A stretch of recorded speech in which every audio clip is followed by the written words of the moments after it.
Hi guys, Thursday evening, and I got my wig of the day on today. Hi, my name's Michelle. I have breast cancer, and I'm sharing my journey here with everybody. So hopefully I popped up on your FYP or you found me somehow.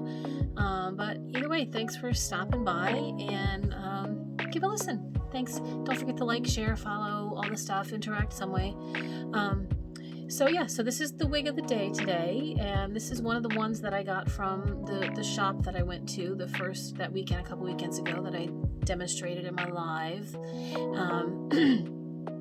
I did do a couple of things to this one.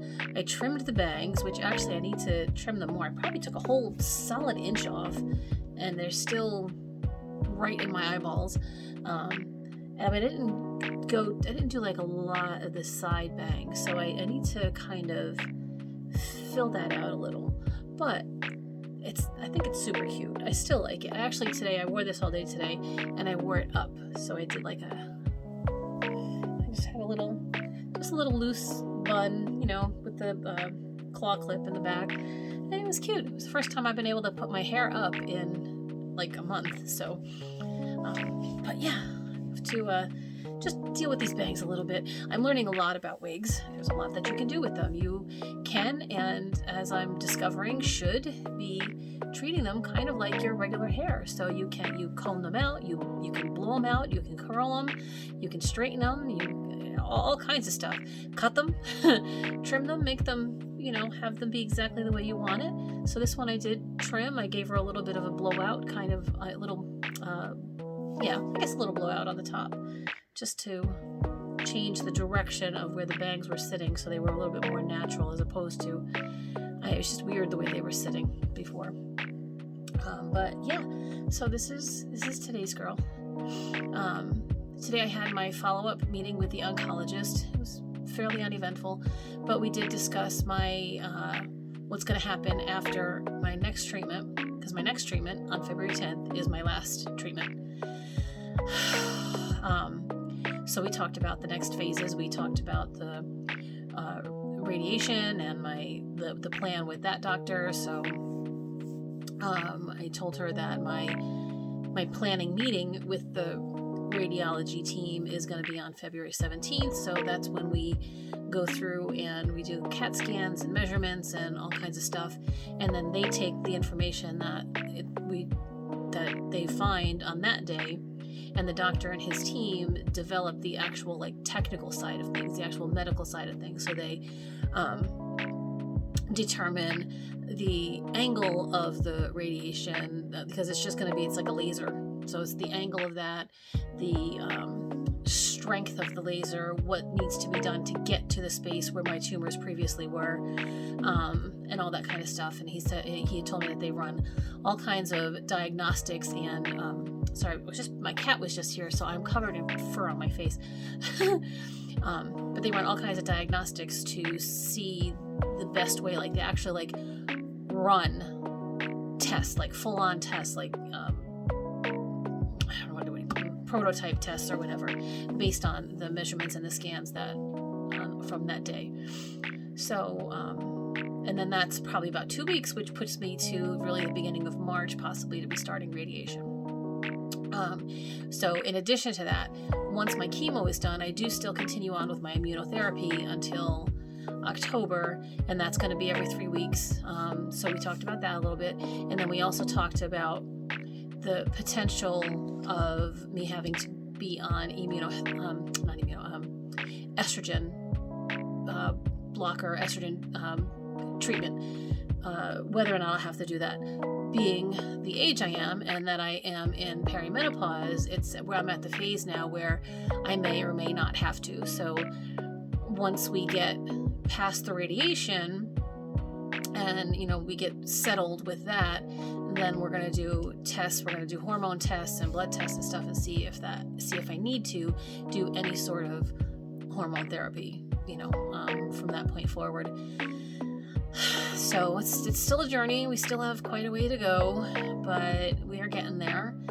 This phase of it's going to be over before I know it, hopefully.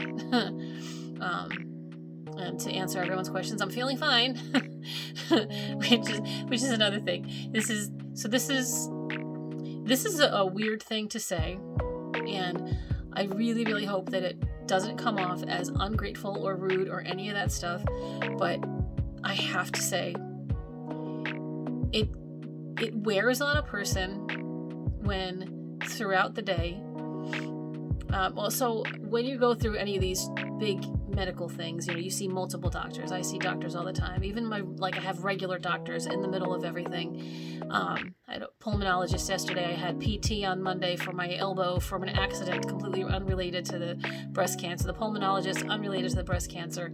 The regular doctors totally unrelated to the breast cancer, but those plus all the breast cancer things. You are asked many times, for my appointment today, when I first got there, the intake nurse, how are you feeling? I'm feeling okay. And I have to go down the list of how, some things is how I'm feeling with her, because she has specific things she's looking for.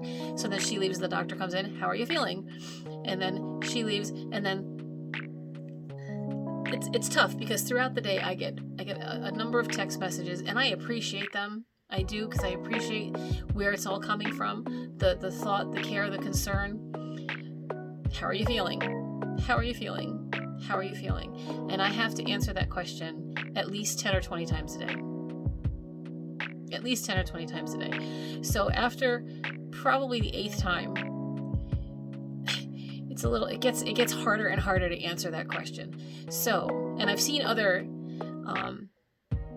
cancer fighters and other chronic illness fighters post similar videos of saying, please don't ask me how I'm doing. And it's not because and it's tough, because that's what people want to know. They want to know that you're doing well, or that, that if you're not doing well, that you're going to be, that, that you're going to get through it. And it really does come from a place of caring. But it just gets hard. It gets so hard to answer that question so many times a day. So, maybe an alternate would be just, hey, if you're sending a text message or you're calling or whatever it is, hey, just thinking about you.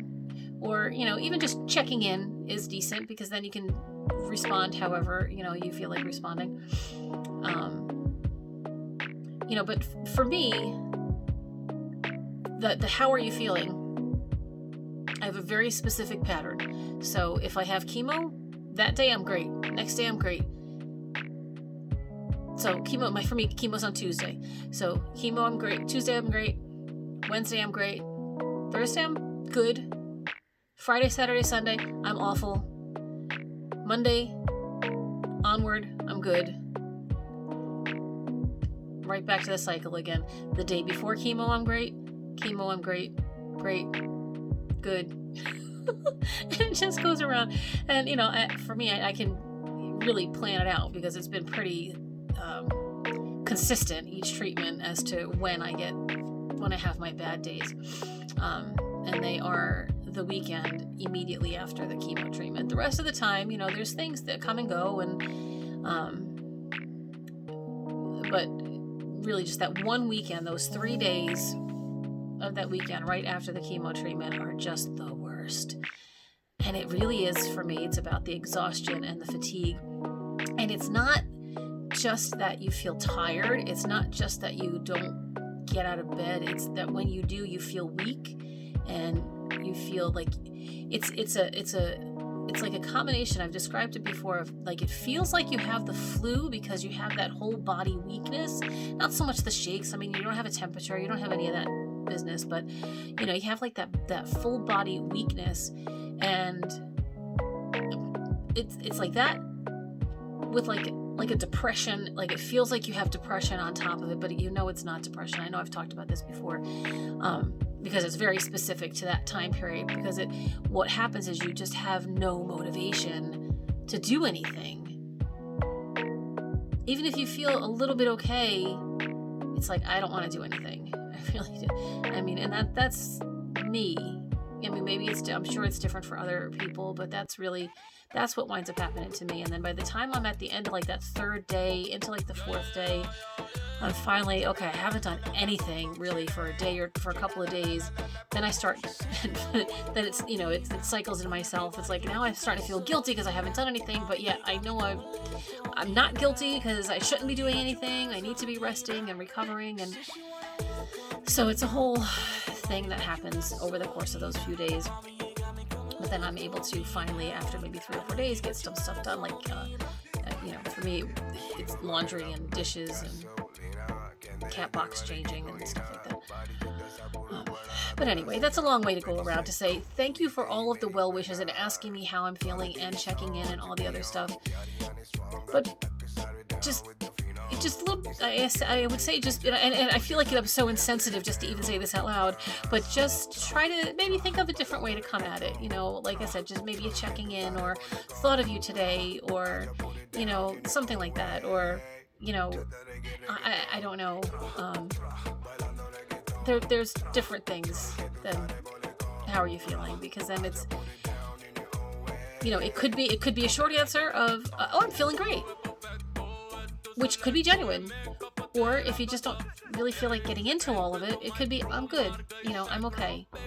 Which I do wind up saying, you know, a lot of times in many casual conversations, which generally I am okay.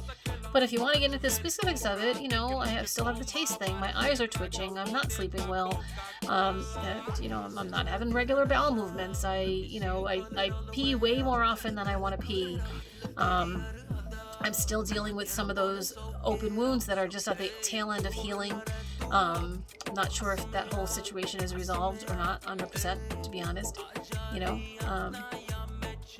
but I'm not going to get into all of that in most casual conversations. And that isn't all every day. I mean, the eye twitching is every day. The food is every day.